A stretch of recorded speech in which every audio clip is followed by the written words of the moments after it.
ओम शांति।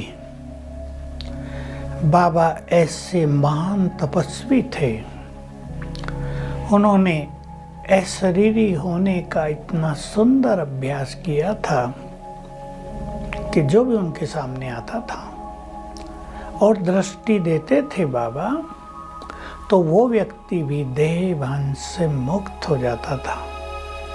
ये योग की सर्वोच्च स्थिति होती है, विदेही स्थिति कहते हैं इसको, जिसमें आत्मा पूरी तरह से निसंकल्प हो जाती है, अपने आत्मिक स्वरूप में स्थित हो जाती है, डीप साइलेंस हो जाती है। यही कुछ मेरे साथ हुआ जब मैं 68 जून में बाबा के पास पहली बार आया। तो पहली बात तो जो मुझे बहुत अट्रैक्ट की, बाबा को देखा। बाबा अपने कमरे के बाहर बेड पे बैठे थे। बेड वही जो पहले बानों का होता था, रस्सियों का, उस पे कुछ गद्दा आदि बिछा हुआ नहीं था। उन दिनों रस्म ही ये थी। बाबा के बाहर वो ओपन था, अब तो वो कवर कर दिया गया है। हमारी पार्टी पीछे के गेट से आई, 20 की पार्टी थी, रजौरी गार्डन दिल्ली से। बाबा बैठे थे। बाबा ने आते ही कहा, आओ बच्चे आओ, स्वागत है, अपने घर में पधारो। और सब में ऐसी एनर्जी आ गई कि यात्रा की थकान ही दूर हो गई। बाबा की पर्सनालिटी बहुत ही आकर्षक थी, देखते ही रह गए। हम तो पहली बार आए थे और भी कई लोग पहली बार आए थे।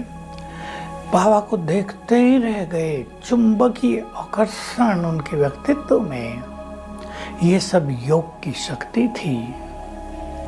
तो जब शाम के समय हम बाबा से मिले, तो बाबा एक एक से मिलते थे। सब बाहर अलग बैठे थे। एक एक को बाबा के पास भेजा जा रहा था। मेरा टर्न आया, बाबा ने दृष्टि दी और मैं देह को पूरी तरह भूल के डीप साइलेंस में पहुंच गया। और मुझे ऐसा आभास हुआ, मेरी बुद्धि शिव बाबा के स्वरूप पर संपूर्ण रूप से स्थिर हो गई, यानी श्रेष्ठ योग की अनुभूति में आ गई आत्मा। मगन हो गए। बाबा पूछते रहे कुछ सब कुछ पूछते थे, क्या करते हो, पढ़ते हो, कहाँ से आए हो, कैसे कैसे सब। मैंने अपना संकल्प भी दिया, बाबा मैं तो समर्पित होना चाहता हूँ। बाबा ने तब तो कहा, ठहरो अभी पढ़ो। लेकिन मेरा मन तो यहीं रह गया था। हम चले तो गए, लेकिन दुनिया में नहीं ठहर सके और कुछ ही समय के बाद वापस आ गए। बाबा का चुंबकीय आकर्षण सभी के लिए बहुत बड़ी प्रेरणा था। बाबा के चारों ओर बहुत ही आकर्षक दिव्य आभामंडल रहता था, ओरा रहता था। कोई भी व्यक्ति बाबा के पास आता था, हमने देखा और सुना भी था कि कुछ ऐसे लोग बाबा के पास आए जो बाबा को स्वीकार नहीं करते थे, बाबा के लिए बुरा बुरा बोलते थे, बाबा की ग्लानि करते थे।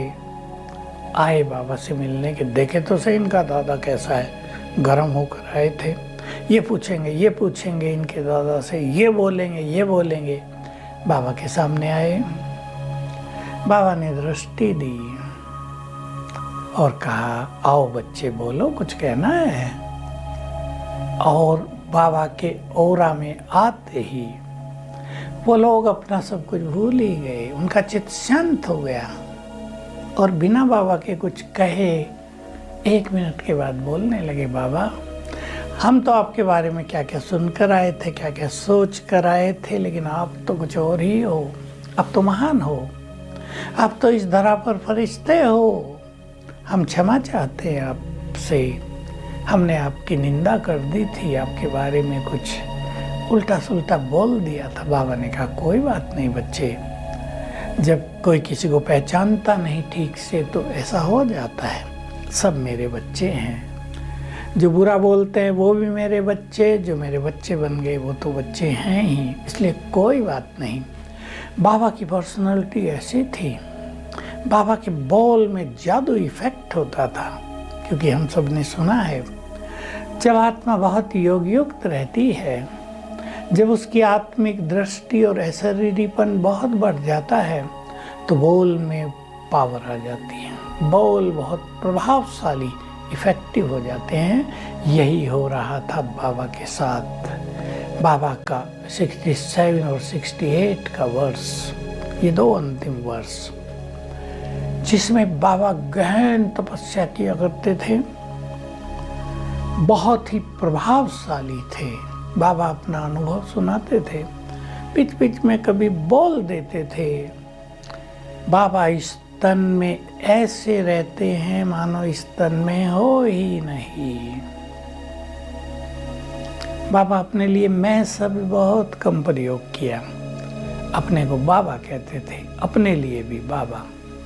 शिव बाबा के लिए बाबा, तो कई लोगों को ऐसा डाउट सा होता था कौन बोल रहा है, तो कहा मैं इस शरीर में ऐसे रहता हूँ जैसे इसमें हूँ ही नहीं। और बहुत लोग जो बाबा को देखते थे, एक बहुत ही सुंदर बात है, शायद आप लोगों ने ना सुनी हो, कई लोग बाबा के अव्यक्त होने से 2 मास 4 मास पहले बाबा से मिलने आए तो हम भी थे, पर हम छोटे थे, हमें योग की उतनी अनुभूतियाँ, उतनी गहराई का ज्ञान नहीं था। लेकिन जो पुराने थे बहुत, जिन्होंने लंबा अभ्यास किया था, उसमें एक जगदीश भाई भी थे,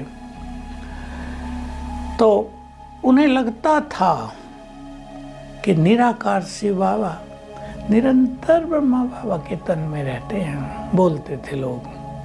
पर सत्य तो ये था कि उनकी स्थिति ही निराकारी स्थिति बन गई थी, बाप समान। इसलिए उनमें ही सबको शिव बाबा नजर आते थे। मुझे याद है जगदीश भाई भी आए थे यहाँ कुछ ही दिन पहले, और जब वो दिल्ली लौटे उन्होंने सबको कहा कि मुझे ऐसा लगता है कि बाबा ज़्यादा समय इस धरा पर नहीं रहेंगे, बिल्कुल वो संपूर्ण अव्यक्त फरिश्ता नजर आ रहे हैं। लेकिन किसी ने विश्वास नहीं किया, क्योंकि सबको था कि बाबा तो अभी लंबा समय जीने वाले हैं।